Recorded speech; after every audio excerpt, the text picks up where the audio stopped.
Hello दोस्तों, स्वागत है आपका अतुल आर्यस की ऑनलाइन क्लासेस में। आज हम अपने चैनल पर एक ऐसे शख्स का इंटरव्यू लेने जा रहे हैं। इन्होंने सीकर के अंदर इतने अच्छे इंस्टीट्यूट की स्थापना की है जिसने हमारे राजस्थान को बहुत ही ज़्यादा इंजीनियर्स और डॉक्टर्स दिए हैं। तो आज हम बात करते हैं सीएलसी के जो ओनर हैं श्रवण कुमार जी से। श्रवण सर, सबसे पहले तो सभी देखने वाले युवा और जो भी हैं उन सबको यथायोग्य प्रणाम, नमस्कार। मैं एक बात कहना चाहूँगा कि सपने बचपन में पल जाते हैं। हो सकता है कि आज हम उम्र के इस पड़ाव पे या इस स्टेज पे आगे तो लगता है कि शब्दों का एक ये आदमी ताना बुना बनता है, लेकिन मैं बिल्कुल मेरा परिचय देता हूँ। सबसे पहले मैं एक सामान्य अध्यापक का बेटा हूँ। मेरा गांव फतेहपुर शेखावाटी के पास रोसा नाम से है। मैंने 5वीं तक पढ़ाई मेरे गांव में की। फिर 6-7 में वहीं पास मेरे फादर प्रमोट होकर हेडमास्टर बन गए थे, तो वहाँ नारी गांव से किया। फिर 8th मैंने बुखरेड़ी से किया और 9-10th मैंने रतनगढ़ से किया, 11th सुजानगढ़ से किया। और उसके बाद 11th मैंने इम्प्रूव किया था फतेहपुर से। उसके बाद इंजीनियरिंग साइड में गया, इंजीनियरिंग करके फिर कोचिंग फील्ड में आ गया। मैं ये तो कह सकता हूँ कि जो आदमी लाइफ में कुछ अलग से करता है ना, उसके पास बचपन से कुछ तो सोच होती है। जैसे मैं मेरी बात बताऊँ, मेरी लाइफ में घटना घटी। हमारे गांव में 84 में बिजली आई पहली बार। तो बिजली आई तो ट्रांसफार्मर लगा। उसके बाद वहाँ एक छोटा फंक्शन रखा गया और उसका विधिवत उद्घाटन करना था ट्रांसफार्मर का। तो जैन साहब आए। तो गांव में बड़े जैन बोलते थे, बिजली जैन जानते नहीं थे। तो मैंने देखा कि उस ट्रांसफार्मर के पास मेरे गाँव के सब लोग बैठे हैं और 2 चेयर डली वहाँ, जिसमें एक पे जैन साहब बैठे, एक पे हमारे गाँव के सरपंच जी बैठे, बाकी सब लोग नीचे बैठे। मैं उस समय मेरी एज थी 17, डेट ऑफ बर्थ 14 के आसपास था मैं, 13-14 वर्ष का। तो मैंने देखा यार ये व्यक्ति कौन है जिसके सामने मेरे दादा नीचे बैठा है, मेरे चाचा नीचे बैठे हैं। तो मुझे उस चीज़ ने बड़ा यूँ पॉजिटिव हिला दिया कि यार ये आदमी कौन है जो चेयर पर बैठा है। फिर मैंने मेरे घर पे आके बात की मेरे फादर से। मैंने कहा पिताजी वो कौन थे? बोले बेटा इंजीनियर है। तो मैंने सोचा मैं भी एक दिन बड़ा आदमी बनूँगा ऐसे। ये उस गाँव के उस श्रवण की सोच थी जो हाफ पैंट थी। तब मेरे पास पैंट भी नहीं हुआ करती थी। ऐसे में जब सीकर तैयारी करता पीटी की, तो जैसे कोई अच्छी गाड़ी देखता था मैं, तो मेरे को ये लगता है मैं भी बड़ा होकर कुछ इतना पैसा कमाऊंगा, गाड़ी में घूमूंगा। अब ये सपने थे। उन सपनों की देन थी कि इंजीनियरिंग की मैंने। इंजीनियरिंग करने के बाद फिर एक जो कोचिंग का सपना जो दिमाग में आया ना, वो मेरे दिमाग में आया। उसको मैं जरूर शेयर करना चाहूँगा इस वीडियो के माध्यम से। इस देश में लोग जात पे, धर्म पे, संप्रदाय पे लोगों में विभाजन करते हैं। मैं कहता हूँ इस शहर में 2 कल्चर है, शहरी कल्चर और ग्रामीण कल्चर। शहरी कल्चर से मेरा मतलब सीकर को शहर नहीं मानता मैं। शहरी कल्चर वो कल्चर जहाँ कोई मतलब नहीं किसी को। गांव का आदमी पड़ोसी के दर्द हो तो अपना समय निकाल के वहाँ जाएगा। तो हम इंजीनियरिंग जब थे ना, तो वहाँ एक हम देखा था कि हम लोगों को ग्रामीण कल्चर के बच्चे समझ के सेकेंड प्रायोरिटी का नागरिक माना जाता था। तो हमें बड़ा दर्द होता था, जबकि हम अच्छे परफॉर्मर थे, अच्छे स्कॉलर थे, तभी सिलेक्ट होकर वहाँ गए। हम तो वहाँ तब पहुँचे जब हमारे पास संसाधन उन बाकी लोगों से कम थे। उसी दौरान मैंने एक सपना बनाया कि मुझे सीकर जाके कोचिंग स्टार्ट करना है। सीएलसी बाई चांस नहीं है। सीएलसी एक दर्द की मूर्ति है, दर्द से पैदा हुआ एक पेड़ है। तो फिर मुझे लगा कि इन लोगों के लिए मुझे कुछ करना चाहिए। तो डियर 96 में कोचिंग खोलना मजाक का पात्र था। मेरी बड़ी दीदी जो प्रिंसिपल हैं, मुझे आज भी याद है जब 96 कोचिंग स्टार्ट किया था, उस समय हेड मिस्ट्रेस थे। वो मुझे अच्छी तरह कहते थे कि तू ये क्या कर रहा है, इससे हमारी बेइज्जती हो रही है, हमारी इंसल्ट हो रही है। यहाँ मैं इस बीच में एक बात और कहना चाहूँगा कि आपको कुछ भी करना है, आपको हकीकत में कुछ करना है तो शुरू के विरोध को आपको सहन करना होगा। और वो विरोध सबसे पहले आपके अपनों का होगा, क्योंकि आपका अपना व्यक्ति सबसे ज़्यादा आपको सेफ जोन में चाहता है। आपका अपना व्यक्ति विरोध इसलिए नहीं करता है क्योंकि वो उसको आप पे विश्वास नहीं है, वो आपको सेफ जोन में चाहता है। जैसे माँ हमेशा अपने बेटे को सेफ जोन में चाहती है, लेकिन सेफ जोन में रहने वाला आदमी कभी दुनिया नहीं बसा सकता, वो एम्पायर खड़े नहीं कर सकता। तो आपको सेफ जोन से बाहर आना होगा, और जैसे सेफ जोन से बाहर आओगे आपके अपने आप में विरोध करना शुरू कर देंगे। वहाँ उनको कन्वे करना होगा। कन्वे नहीं, कोई दिक्कत नहीं, आपके दिल में इरादे नेक है ना, तो कोई दिक्कत नहीं, एक बार विरोध सहन कर लो। क्योंकि आप बुरा काम तो कर नहीं रहे हो ना, आप ऐसा कुछ नहीं कर रहे हो जिससे उनकी इंसल्ट हो, वो समझ नहीं पा रहे हैं। तो मैंने 96 में कोचिंग स्टार्ट कर, मेरी दीदी ने कहा कि ये क्या है, एक मेरी बात, ये फिड़का तो यहाँ मत करते रहा, तुम और कहीं कर ले, हमारी बेइज्जती होती है, लोग कहते हैं आपका भाई इंजीनियरिंग किया हुआ है, ये क्या कर रहा है। लेकिन मैंने कहा मेरा एक विजन है, और आज वो विजन आपके सामने है। आज सीकर एजुकेशन हब बना है, निश्चित रूप से सीकर का नीम का पत्थर भी CLC है और एक अच्छी खासी इमारत का रूप भी इसका CLC है। आज कोटा के बाहर IIT और मेडिकल इंडस्ट्री में सिस्टमेटिक एक काम होता तो पूरे उत्तरी भारत सीकर में होता है और जिसकी शुरुआत CLC से होती है। उसके बाद नो डाउट मेरे आने के बाद तो कोई चीज़ सफल होती है तो वहाँ 2-3 संस्थाएं एक आना स्वाभाविक सी बात होती है। तो मैं मेरी अब तक की बात का सार ये कहना चाहता हूँ कि 10-12 साल की उम्र में आदमी के सपने पल जाते हैं। मेरे पल गए थे। जैसे मेरे को इंजीनियरिंग आते हो गया था कि मुझे जॉब नहीं करना है, मैंने कभी जॉब की एप्लीकेशन लगाई, मुझे नहीं पता जॉब की एप्लीकेशन कैसे की जाती है, आती कोचिंग स्टार्ट कर लिया था। तो मैं जो कोटा की बात आप कह रहा था उसको कंटिन्यू करूं तो मुझे लगा कि मुझे गांव के बच्चों का कुछ करना है। तो मैंने एक सपना लिखा, एक डायलॉग लिखा, CLC का सपना, हर गांव से एक डॉक्टर बने, इंजीनियर बने अपना। ये शब्द नहीं है, आप मेरे बाहर जाके देखें एडम ब्लॉक में जो किसी एयरपोर्ट से कम नहीं है, वहाँ भी डायलॉग वही लिखा हुआ है। मुझे कई बार लोग कहते हैं क्या श्रवण जी तो 5 स्टार होटल से आपका कोचिंग लगता है, अब ये गाँव सब क्यों लिखते हो?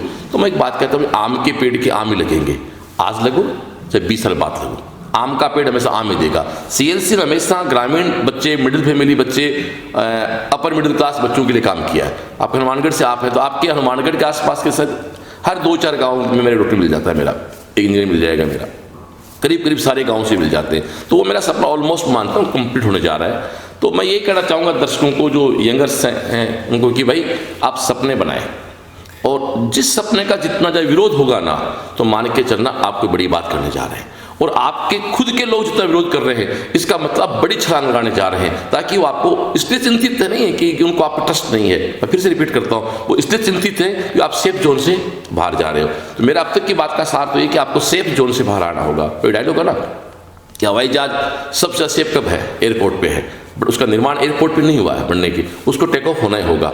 रिस्क कब है? टेक ऑफ पे है, बट टेक ऑफ उसको लेना ही होगा। तो ये मैं चाहता हूँ कि आप रिस्क लें, सेफ जोन से बाहर आए, हर चीज़ आपको मिल सकती है। ये मेरा 96 से पहले का विजन था जिस पे मैंने काम स्टार्ट किया। सर मेरा अगला क्वेश्चन आपसे ये है कि आपको CLC की प्रेरणा कहाँ से मिली कि आपने सोचा कि इसका नाम मुझे CLC ही रखना चाहिए? यस, ये जोरदार कहानी है। पहली बात तो मैं एजुकेशन फील्ड में क्यों आया, इसके लिए मैं यहाँ बात कोट करना चाहूँ। मेरी शादी 92 में हो गई थी, फर्स्ट ईयर इंजीनियरिंग शादी हो गई थी, गाँव में पैदा हुए थे, जल्द शादी हो गई। तो उसी समय मैं मेरे संपर्क में आया गुरु जी के, जिनका नाम है हरिनाथ चतुर्वेदी जी, जो दुनिया में नहीं तो मेरे लिए भगवान है। उन्हीं का एक कहना था भी तुझे कुछ करना चाहिए एजुकेशन में। फिर वही मैं कोटा इंजीनियरिंग कर रहा था तो मेरे दिमाग में आइडिया वहाँ से आया। 21 जनवरी 96 को मैं कॉलेज से पास आउट हुआ था और 31 जनवरी को मेरे बेटे का बर्थडे, बड़े साहिल सर जो मेरा आज मेरे साथ बैठता CEO बना हुआ है, उसका बर्थडे था। तो मैंने कहा मुझे मेरे बेटे के बर्थडे पे इसको स्टार्ट करना है। अब कैरियर लाइन कोचिंग नाम कहाँ से आया, इस पर एक अच्छी बात है। मैं हॉस्टल में था ना, तो मेरे कुछ फ्रेंड्स थे, मेरे सीनियर्स थे, उनके शॉर्ट में नाम बहुत फेमस होते थे। जैसे हमारे कई JP sir, JP Bose, NC Bose, PC Bose, तो इस तरह के कुछ साथी थे। तो मुझे लगा अपना ऐसा कोई नाम लिखे जिसका शॉर्ट फेमस हो। इलेक्ट्रिकल मेरी ब्रांच थी तो लाइन तो मुझे उसमें लगाना ही था, बिजली की लाइन से लाइन जोड़ना था, कैरियर का था, कोचिंग सब देना था, तो फिर बना कैरियर लाइन कोचिंग। और फिर ये था इसका शॉर्ट फेमस हो। तो देखो विजन से काम किया मैंने, कैरियर लाइन कोचिंग, लाइन मैंने मेरी ब्रांच से लिया, कैरियर से कैरियर हुआ, कोचिंग से, और आज आप जानते हो, आपको भी नहीं पता इसका नाम कैरियर लाइन कोचिंग है शायद। ये CLC के नाम से वो ना डालडा उल्टा सुल्टा एक समान, वो CLC उल्टी सुल्टी एक समान है। तो वो CLC राज हकीकत ये मेरे जो जॉब करते हैं सबको भी शायद नहीं पता पूरा नाम क्या है इसका, क्योंकि ये भी विजन था, ये बाई चांस नहीं है कि शॉर्ट नेम से फेमस हो। ये मुझे कॉलेज से प्रेरणा मिली थी। मेरे फ्रेंड्स के शॉर्ट नाम होते थे ना, मुझे अच्छा लगता था सुनने में, मेरा काश अपना नाम शॉर्ट में होता, मेरा शॉर्ट नाम बन नहीं पा रहा था, तो मैंने मेरे CLC का नाम शॉर्ट में कर दिया। राज ये यहाँ भी सफल मानता हूँ अपने आपको मैं। सर आप जब CLC को ओपनिंग कर रहे थे या जब आपने CLC को स्टार्ट किया तो उस टाइम आप कुछ डिमोटिवेट भी हुए होंगे, क्योंकि उस टाइम भी लोगों ने कहा होगा कि आप सेफ जोन से बाहर निकल रहे हैं, तो उस टाइम आप मोटिवेट कैसे हुए? देखो डियर भाई, यहाँ एक बात कहना चाहता हूँ कि डिमोटिवेट आदमी हर स्टेप पे होता है। ये एक प्रक्रिया है, पैदा होने से लेके टिल डेथ। आप मोटिवेट भी होंगे, आप डिमोटिवेट भी होंगे। आप मोटिवेट होंगे उस समय तो आपको किसी आवश्यकता नहीं है, बट डिमोटिवेट होंगे उस समय आपके पास दो चीज़ें हैं। यदि आप आस्तिक हैं तो आप डिमोटिवेट। मेरी सबसे बड़ी ताकत मेरी आस्था है, मेरे गुरुजी के प्रति, एक हमारे नाथ जी हैं उनके प्रति मेरी श्रद्धा, और मेरे जो स्पिरिचुअल पावर है उनके प्रति श्रद्धा है। मैं जब अकेला होता हूँ तो मुझे लगता है कि मेरे पीछे पावर खड़ी है। बिल्कुल वैसे ही यदि मेरे बैंक में मैंने कुछ डिपॉजिट करा रखा है और मेरे को पैसे की जरूरत होगी तो मैं हैकड़ी से ATM लेके जाऊंगा, पैसे निकला के ले आऊँगा। तो मानता हूँ कि आप फ्री टाइम में अपने स्पिरिचुअल पावर को स्टोर करके रखें कि जब आप महीने 2 महीने 4 महीने में आप नेगेटिव एनर्जी में जाएंगे तो वहाँ से आपको एनर्जी मिलती है पॉजिटिव। हो सकता है कुछ लोग मेरी बात का समर्थन नहीं करें, पर मेरा ऐसा मानना है। मेरे लिए मोटिवेशन सबसे बड़े मेरे गुरुजी का आशीर्वाद, मेरे नाथ जी का आशीर्वाद, और सबसे बड़े मेरे जॉब के प्रति मेरी संतुष्टि। मुझे 24 साल हो रहे हैं अभी, 31 जनवरी 96 को 24 साल हो रहे हैं। अप्स आए, डाउन्स आए। इस 24 साल में से 3 बार ऐसा भी आया कि लोगों ने कहा कि अब ये आदमी से ख़त्म हो गया, लोगों ने कहा। लेकिन उन किसी परिस्थिति में मेरे दिमाग में ये नहीं आया कि मुझे कुछ और करना है। माँ ठोके, माँ पीटे, माँ कुछ भी करे, माँ चेंज होने का जैसे ऑप्शन नहीं होता है ना, सोच सकते नहीं, वैसे आप अपने बिजनेस को कहो चाहे कर्म को कहो, माँ की तरफ पूछो, वो ऑप्शन नहीं होता है। वैसे मेरे लिए सेल्स दूसरा ऑप्शन नहीं था। ना सेल्स की मजबूरी शुरू किया मैंने, ना मेरे पास कोई ऑप्शन बना। मैं तो एक बात कहता हूँ, सेल्स जीवन के साथ भी वो जीवन के बाद भी, इसलिए डिमोटिवेशन मतलब ही नहीं। और डिमोटिवेट होंगे जरूर, ये सब दिमाग से निकाल दें। दुनिया में ऐसा कोई आदमी नहीं कि भगवान राम 14 जंगल में घूमे गया, तो जंगल में गए तभी तो राम श्री राम बने हो। ऐसा कौन सा व्यक्ति है? जो किस्सा ना, एक व्यक्ति संत के पास गया कि मुझे मरना नहीं है, तो संत ने कहा ठीक है मैं तेरे दे दूंगा आशीर्वाद। एक कोई ऐसा घर ढूंढ के लिया जहाँ की मौत नहीं हुई होगी। तो दोस्तों डिमोटिवेट सब होते हैं, लेकिन उस समय आपके, हाँ एक मैं यहाँ निवेदन करूँगा यूथ से, आपके बचपन के दोस्तों में छोड़ो आप, वो आपकी वो होते हैं जो हर पल में कहेंगे यार मैं हूँ ना तेरे साथ। आपकी इस बात का एक लाइन जवाब दे दूँ, आपके पास एक व्यक्ति ऐसा होना कि मैं हूँ ना तेरे साथ यार, फिर आप ज़िंदगी में कभी हार ही नहीं सकते। Thank you sir. सर आप अपने स्टूडेंट्स को मोटिवेट किस टाइप से करते हैं? स्टूडेंट को मोटिवेट करने के लिए पहली बात तो आपको अभी दिखाऊंगा, अभी आपको मेरी इंस्टीट्यूट में डेली शाम को असेंबली होती है। 12 फरवरी 2012 को स्टार्ट किया था, 8 साल हो गए। डेली हम लोग असेंबली करते हैं, बच्चे असेंबल होते हैं, महीने में करीब मैं खुद बैठता हूँ 20 दिन।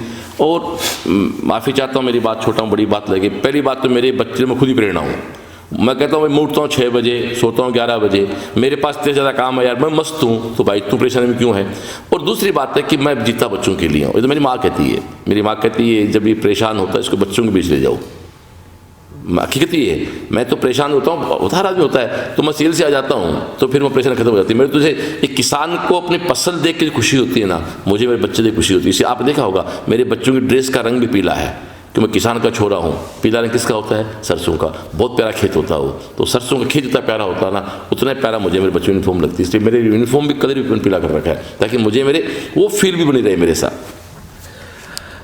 सर सीएलसी को लेकर इन फ्यूचर आपकी क्या योजना है, या आपका क्या इन फ्यूचर प्लान है कि आप सीएलसी को कहाँ तक लेकर जाना चाहते हैं? देखो मेरा लाइफ का सपना इंस्टीट्यूट है मेरा, और प्रोग्रेस नो डाउट उसकी कोई सीमा नहीं होती। आकाश is sky is my limit.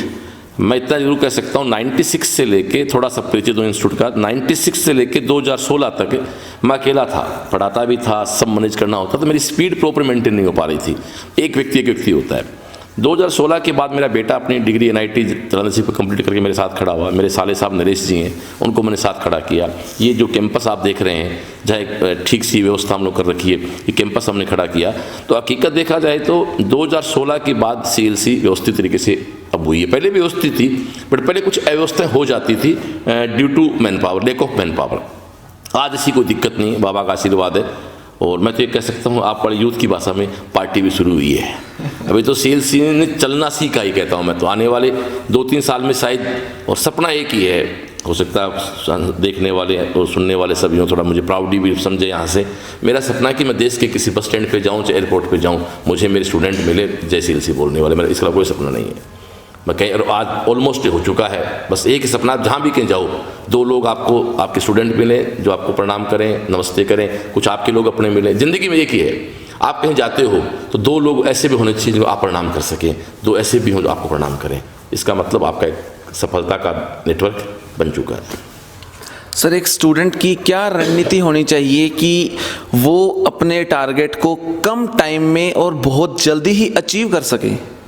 देखो इसमें अक्सर ये बात कहता हूँ स्टूडेंट से कि स्टूडेंट टीचर से इंटेलिजेंट होता है, लेकिन वो टीचर से अच्छा कोच नहीं हो सकता। आपकी इंटेलिजेंसी और इंस्टीट्यूट की प्लानिंग, कोचिंग इसीलिए आज मार्केट में राइज कर रहे हैं। कोचिंग के पास एक स्ट्रेटेजी होती है। माफ़ी चाहता हूँ, कोचिंग किसी बच्चे के ज्ञान को बढ़ाती नहीं है, वो उसके ज्ञान को व्यवस्थित करती है। जैसे आपने कपड़े धो दिए, कपड़े कपड़े धो के छत पे सुखा के लाके पटक दो, वो कपड़े अभी किसी काम के नहीं है। वो रेमंड के हों चाहे पोपलिन के हों, जब से प्रेस कर देंगे वो कपड़े सारे पहनने लायक हो जाएंगे। तो मैं एक बात कहता हूँ, इंटेलिजेंस ही खुद की बच्चे की होती है। कोचिंग एक प्रेस है जो उसके ज्ञान को व्यवस्थित कर देती है। मेरी फिजिक्स की भाषा में कहूँ कि हर चीज़ मैग्नेटिक होती है, पर वो होती है अनसिमेट्रिकल। कोचिंग उसको सिमेट्रिकल कर देती है। बस मैं बच्चे से अपील करना, ज़िंदगी में सबसे अपील करना चाहूँगा, ज़िंदगी में दो तरह के लोग होते हैं, या तो आप बेस्ट फॉलोअर बनो या बेस्ट लीडर बनो, बीच मत बनो आप। या तो फॉलो कर लो किसी व्यक्ति को आंख बंद करके, कोई बुराई नहीं है, या फिर इतनी औकात रखो कि मैं अपने आप को लीड कर लूँगा। क्योंकि मैं एक बात चाहता हूँ भाई, बैसाखियों के सारे कभी आप क्रॉस कंट्री नहीं जीत सकते, किसी और के आइडियाओं से आप जीत नहीं सकते। आइडिया आपके होंगे, सारे बाकी लोग आपके हेल्पिंग हैंड हो सकते हैं, भागना आपको पड़ेगा। मेरा ऐसा कहना बच्चों को, जिस नीट का एग्ज़ाम होगा, आईटी एग्ज़ाम होगा, उस 3 घंटे उस एग्ज़ाम हॉल में ना माँ ना पिता ना टीचर साथ आपके कोई नहीं रहेगा, वहाँ लड़ना खुद पड़ेगा आपको। इसलिए हम सब आपको लड़ना सिखा सकते हैं, वो शॉर्ट में सिखा सकते हैं, टेक्निक दे सकते हैं, वो आपको टीचर बेटर दे सकता है। तो मैं मेरी बात को समराइज करूं कि आप सबसे पहले बेटर कोचिंग का, बेटर टीचर का चुनाव करके फिर उसकी उंगली पकड़ के चलें। नॉलेज आपका, प्लानिंग उनकी, और शायद आप सफलता मिल जाती है। मैं देखता हूँ बहुत से बच्चे इस चीज़ को लेकर, जैसे कल एक मेरे कोचिंग बच्चा आया था, एक महेश जोशी नाम का बच्चा है भीलवाड़ा का, उसका 10th का स्कोर था 7.4 CGP, जो शायद बहुत कम होता है। वो लड़का 12th के साथ सिलेक्ट हुआ था मेरे मेडिकल में, 7000 रैंक था दूल्हे से, 12th के साथ वो सिलेक्ट हुआ MBBS में। उसने एक बात कहा कि कल एक बात उसने कहा कि मैंने तो इस इंस्टीट्यूट को फॉलो किया। तो मैं एक बात कहना चाहूँ यूथ से, क्या फॉलो करें। आज की यूथ कई बार क्या फॉलो करने में अपने आप को यूँ मानती है, यार मैं फॉलो क्यों करूँ। तो आपको किसी व्यक्ति को ज़िंदगी में फॉलो करना पड़ेगा, बड़ा बनना है तो। या फिर आप इतनी ताकत पैदा कर लो कि आप खुद अपने फैसले ले सको।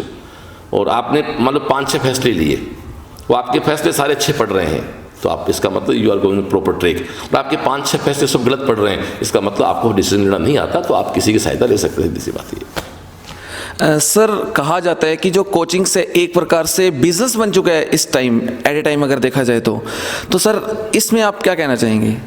देखो, इसमें कहीं बुराई नहीं है। बिजनेस क्या है इसको समझें पहले। एक आदमी अपना घर जिस चीज़ चलाता है वो बिजनेस है। कोचिंग में मैं 100 बच्चे पढ़ाऊँगा, मुझे क्लासरूम भी देना है, मुझे फैकल्टी भी देनी है, मुझे टेस्ट भी देना है, मुझे बिजली का बिल भी देना है, मुझे GST भी देना है, मुझे इनकम टैक्स भी देना है, मुझे समाज चंदा भी देना है। तो भाई वो पैसा तो कहीं फीस से आएगा ना। हाँ, बिजनेस बुराई तब है जब मैं बच्चे का शोषण कर लूँ, फीस लेके उसको व्यवस्था नहीं दूँ। आप एक रेस्टोरेंट में गए, आपने अच्छा खाना खाया, उसके बाद अगला कितना चार्ज करे हमें दर्द नहीं करता है। खाना खराब खिलाए और फिर चार्ज ज़्यादा ले तो वो नेगेटिव बिजनेस है। मैं बच्चे को अच्छी व्यवस्था दूं, अच्छे टेस्ट दूं, अच्छे नोट्स दूं, तो वो तो मुझे लेना ही पड़ेगा कि भूखे बचना हो गोपाला पकड़ तेरी कंठे वाला। हाँ, आप फिक्स है 100 बच्चे फ्री पढ़ा सकते हो, 50 बच्चे फ्री पढ़ा सकते हो, लेकिन माफ़ी चाहता हूँ ये कहता है कि साहब मैं टोटली कुछ फ्री पढ़ा रहा हूँ, तो फिर वो तो चैरिटी, वो बताओ फिर कौन कर सकता है। कुछ दोस्त होते हैं, जो आप जैसे यूथ लड़के होते हैं, कई बार तो खुद सेलेक्ट हो जाते हैं। जैसे आप कातुल्या का भी कॉन्सेप्ट ये है, मुझे पता है कि आप लोग फ्री टाइप लोग हो, तो वो आपका क्या विजन अलग है कि आप 5-7 दोस्त हो, उनको लोग कोऑपरेट कर रहे हो, वो एक अच्छी अलग बात है। वो मैं कई बार कहता हूँ मेरा स्टाफ तनख्वाह मत लो मेरे से, कोई लाइबिलिटी मेरे पास नहीं होना, बिजली के बिल की लाइबिलिटी की मैं फ्री पढ़ा दूंगा। मुझे तो कुछ नहीं चाहिए भाई, मुझे तो मेरा परिवार पालने के लिए महीने के 50-60 हज़ार रुपये चाहिए। तो इसको आपको व्यवस्थाएं देनी है। तो ये बिजनेस शब्द से पहले मैं चिढ़ता था, माफी चाहता हूँ, पर अब मेरे पल्ले पड़ा 3-4 साल में बिजनेस गलत नहीं है। बिजनेस का मतलब होता है एक सेवा, अच्छी सेवा दो जिसके बदले एक अच्छा मतलब एक नॉर्मल शुल्क उससे। हाँ, मैं कोचिंग तैयारी कराऊँ, IIT PMT की फीस 3 लाख कर दूँ तो गलत है। हम जो नॉमिनल चार्ज बच्चे से लेते हैं, और यहाँ मैं कह सकता हूँ कि ग्रामीण बच्चों के लिए सीकर की CLC कोटा की कोचिंग के सापेक्ष बहुत कम फीस लेता है, व्यवस्था उनसे बेटर देता है या उनके समतुल्य देता है, और रिजल्ट उनसे कहीं बेटर देते हैं कि हमारा जो रिजल्ट का परसेंटेज है वो कहीं बेटर है, हर बच्चे पे काम होता है। इसलिए बिजनेस कोई कहता है तो मुझे इसमें गुस्सा भी नहीं आता है, गलत भी नहीं है, वो अपनी मानसिकता। यूँ तो माफ़ी चाहता हूँ, आज आप बड़े हैं, आप कमा रहे हैं, तो आपके पिताजी आपकी तनख्वाह में कुछ हिस्सा मांगने की उम्मीद रखें तो गलत है क्या भाई? वो तो उनका हक बनता है। तो वही बात यहाँ है कि कहीं ना कहीं तो बच्चे से आपको चार्ज करना ही पड़ेगा। और दूसरा मैं एक बात और कहता हूँ, चार्ज लेने के बाद आदमी को दर्द भी होता है, वो ज़्यादा बेटर काम भी करता है। और यहाँ मैं थोड़ी माफ़ी चाहता हूँ, पर्सनल बात कर रहा हूँ, मैंने अब तक करीब 4 से 5 हज़ार, मुझे माफ़ी ज़्यादा कोट नहीं करना चाहिए, 5-6 हज़ार 4-5-6 हज़ार बच्चों को फ्री पढ़ाया होगा। उनमें से बहुत कम लोग सफल हो पाए और बाकी सफल नहीं हुए, वो आज कई बार कहते हैं कि साहब उससे पैसे ले लेते ना आप तो उसे बेटर काम करते। इसलिए ये थोड़ा सा मामला बहुत ही कन्फ्यूज सा मैटर है कि चैरिटी करें चैरिटी नहीं करें। तो चैरिटी में मैं एक बात और करना चाहता हूँ, चैरिटी सबसे मेरा लगे कि मेरा इंस्टीट्यूट है, मुझे चैरिटी करनी तो मुझे यहाँ मेरा प्रॉपर ईमानदारी से काम करके यहाँ से मुझे 2 रुपये कमा के मुझे वो किसी बच्चे की स्कॉलरशिप, वो चैरिटी का मेरी निगाहों में बेटर फायदा। कि बच्चे को आप इकट्ठा कर लो, फ्री में इकट्ठा कर लो, उसका पैसा लगता नहीं है, बच्चा घर से पैसा ले आता है, उन्हीं पैसों से फिल्म में वो शहर में वो पिज़्ज़ा खाता है, बर्गर खाता है, पिक्चर देखता है, तो कहीं आप उसका बुरा तो नहीं कर रहे हैं। तो ये थोड़ा सा अलग मैटर, दोबारा बात करेंगे उस बारे में। और सर मैं आपसे ये जानना चाहता हूँ कि जैसे इस टाइम पे अब्दुल कलाम को जो बच्चे हैं बहुत ज़्यादा प्रेफर करते हैं, तो आप अब्दुल कलाम की किसी बात से क्या प्रभावित हैं? एक बात जिस पूरी दुनिया प्रभावित है, सपने वो नहीं होते सोने के बाद आते हैं, सपने वो होते सोने नहीं देते। कलाम साहब के बारे में मैं एक बात कहूँगा, हमारे देश में हिंदू मुसलमान को लेके डिस्कस चलता रहता है, इसको नकारना मैं मानता हूँ कि गलत है चल रहा देश में जो भी है, जिसकी परिस्थिति आई नॉट पॉलिटिशियन। कलाम साहब का नाम आते किसी दिमाग में नहीं आता मुसलमान था वो, तो वो आदमी यार इतना ऊपर चला गया, तो उनकी तो तारीफ क्या करे। वो कहते हैं जुल्फी बिखरी जुल्फों वाला आदमी पूरा देश को दिल जीत गया। कलाम साहब विवेकानंद के बाद यदि किसी आदमी के सामने पूरा देश झुकता है तो वो निश्चित रूप से कलाम साहब है। विवेकानंद और कलाम साहब के सामने पूरा देश झुकता है, झुकना मतलब प्रणाम करता है, श्रद्धा से झुकते हैं। कलाम साहब है, उनको तो केवल प्रणाम। सर जैसे जितने स्टूडेंट्स भी सीएलसी में हर साल एंटर करते हैं, नए एडमिशन्स आपके पास आते हैं, उनमें से सभी स्टूडेंट्स क्लियर एग्ज़ाम को नहीं कर पाते, तो जो स्टूडेंट्स रह जाते हैं आप उन्हें भी बहुत ही अच्छा इंसान बनाते हैं, वो भी बहुत ही एनवायरनमेंट में जाके लोगों से मिलते हैं जुलते हैं, तो ये महसूस नहीं हो पाता कि वो उस फील्ड से डिमोटिवेट हो चुके हैं, उनका ध्यान भी अध्यात्म की तरफ थोड़ा ज़्यादा है। किस तरह सर? नहीं, मैं यंग मैन आपको एक बात कहना चाहूँगा कि ज़िंदगी में सफलता का नाम IIT मेडिकल नहीं है। आप डॉक्टर हो, आप इंजीनियर नहीं हो ना, तो आप सफल नहीं हो क्या? IIT और मेडिकल तो एक सफलता का माध्यम। मेरा ऐसा मानना है कि सफलता का मतलब है आप अपने परिवार को चलाने के लिए इज्जत के साथ अपने 2 रुपये कमा के खुशियों से अपने परिवार चला सकते, उसका नाम सफलता। पहली सफलता ये होती है। मेरे सिलेक्शन रेशियो तो 10-11% होना हर कुछ इतना ही है, लेकिन मेरा ऐसा मानना है कि जो बेटा बेटी, जो लड़का लड़की CLC को मन से उंगली पकड़ चल देता है ना, वो ज़िंदगी में फेल नहीं होता है।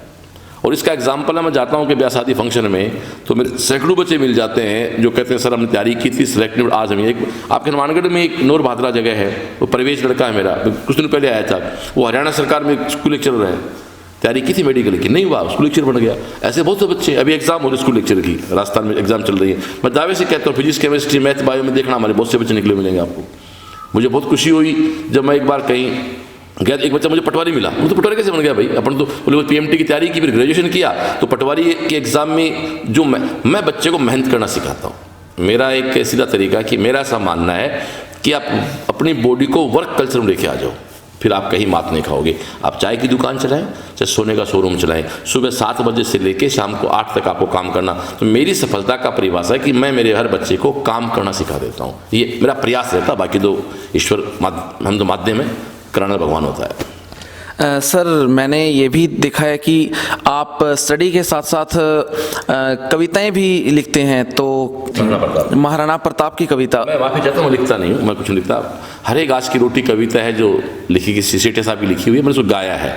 और यहाँ मैं एक बात कहना चाहूँगा, गीता में लिखा है कि कर्म करो फल की इच्छा मत करो, इसका एग्जाम्पल कविता है। ये कविता मुझे आज भी याद है, 5 मई या 4 मई 2018 को मेरे बच्चों की मीटिंग थी, बच्चों का बहुत कुछ कविता हो जाए, तो उस कविता को बिना किसी प्लानिंग गाया था मैंने, और बिना किसी प्लानिंग अपलोड किया था, जिस पे 7 लाख व्यूअर्स है। इसलिए बिल्कुल फैक्ट है, उसको दिल से गा गया मैं तो एक ही बात कहता हूँ, अब तक के इंटरव्यू का सार जो कहूँ ना, दिल से करो, सफलता झक मार के आपके कदमों में आएगी, कहीं रोकने वाला नहीं कोई। सर क्या आप प्लीज़ उस कविता की 2 लाइन हमें सुना पाएंगे? हाँ, उस कविता में एक टूटा हुआ पिता होता है, फिर एक मोटिवेटर होते हैं। तो एक टूटा हुआ पिता अकबर को लिखता है कि ठीक है मैं तेरी गुलामी स्वीकार करता हूँ। तो मोटिवेटर क्या होता है? मोटिवेटर लिखते हैं वापस राणा को कि मैं सुनी है आज ओ सिंहड़ लो गादड़ लार सागे सोवे लो मैं सुनो है आज सूरजड़ो बादल री ओट्या खोवे लो। कि हमने सुना एक शेर गिद्ध के साथ सोएगा, हमने सुना एक बादल का टुकड़ा सूरज को ढक लेगा। ये जब वापस जाता अकबर राणा के पास तो राणा लिखते हैं पीथल रा आखर पड़ता ही राणारी आँख्यां लाल हुई धिक्कार मने मैं कायर हूँ नाहर री एक ललकार हुई हूँ भूख मरूं हूँ प्यास मरूं मेवाड़ धरा आजाद रहे मैं घोर उजाड़ा मैं भटकूं पर मन में मारी याद रहे। लिखते राणा नहीं जणी रे गादड़ी कोख असी जो सिहरी थापी झेल ले ली नहीं बण्यो रे बादड़ी रो टुकड़ो सूरज ने ओट्या ले लो। ये मोटिवेशन है। पिथन लिखा, राणा मोटिवेट हुए और आज वो राणा से मारना है। सर सीएलसी जब आपने स्टार्ट किया 31 जनवरी 96 को और इस साल 31 जनवरी 2020 को आप अपनी 24 साल कंप्लीट करें सर, उसके लिए आपको बहुत बहुत शुभकामनाएं। और सर हमारा अतुल्य आरएस ऑनलाइन क्लासेस स्टूडेंट्स को कंपटीशन की फ्री क्लासेस अवेलेबल करवाते हैं, तो आप हमारे चैनल के माध्यम से हमारे स्टूडेंट्स को और हमारे दर्शकों को क्या संकेत देना चाहेंगे? मैं सबसे पहले तो आपको धन्यवाद दूंगा, आपकी टीम को, हमारे राकेश जी कड़वा सर, आप सब लोगों यूथ को। मैं जो भी लोग इस वीडियो को देख रहे हैं, जो भी आरएस वगैरह किसी भी तैयारी कर रहे हैं कंपटीशन की, भाई इन लोगों का एक बहुत अच्छा एक सात्विक प्रयास है, एक यज्ञ लोग कर रहे हैं, एक हवन ये करने जा रहे हैं, आपको इसमें आहुति डालनी चाहिए। और मैं मेरे वाहिगुरु से प्रार्थना करता हूँ कि आप तन से मन से धन से इतने समर्थ रहें कि आप अपने विजन को पूरा कर सकें, आप अपने और अपनों के सबके सपने पूरे कर सकें। और आप लोगों जुड़ के इस अतुल्य, जिसका नाम अतुल्य मतलब अनपैरेलल, जिसकी तुलना नहीं की जा सकती, यूनिक है। माँ कहती है ना मेरा बेटा यूनिक है, मेरे इससे कोई नहीं है, तो नो डाउट अच्छा काम कर रहे हैं। नाम से पता लग रहा है कि कुछ विजन बंदों का रहा है। तो मैं तो आपसे उम्र में बड़ा होने के नाते बड़े भाई एज ए मेंटर कहना चाहूँगा कि आप अच्छा करें, बढ़िया कर रहे हैं। और सीएलसी लाइक अभी इसमें साइंस की स्ट्रीम में आपको किसी प्रकार की कोई हेल्प चाहिए तो मैं तैयार हूँ। आपका कोई स्टूडेंट हमारा स्टडी मटेरियल है, कुछ और भी है, कुछ भी लेना चाहे तो बिल्कुल जो फ्री ऑफ कॉस्ट आप कर रहे हैं यज्ञ, उस यज्ञ में यदि हमारी आहुति लगती है तो मेरा सौभाग्य रहेगा। थैंक यू सर, आपने हमारे चैनल को टाइम दिया और हमें टाइम दिया और हमारे दर्शकों को आपके बारे में जानने का मौका मिला, उसके लिए सर आपका बहुत बहुत धन्यवाद। थैंक यू अरोड़ा जी, मैं तो आपका धन्यवाद देता हूँ कि आपने मुझे इस लायक समझा कि मुझे इतने सब लोगों से मिलने का मौका दिया। आप सबको बहुत बहुत शुभकामनाएं। Thank you.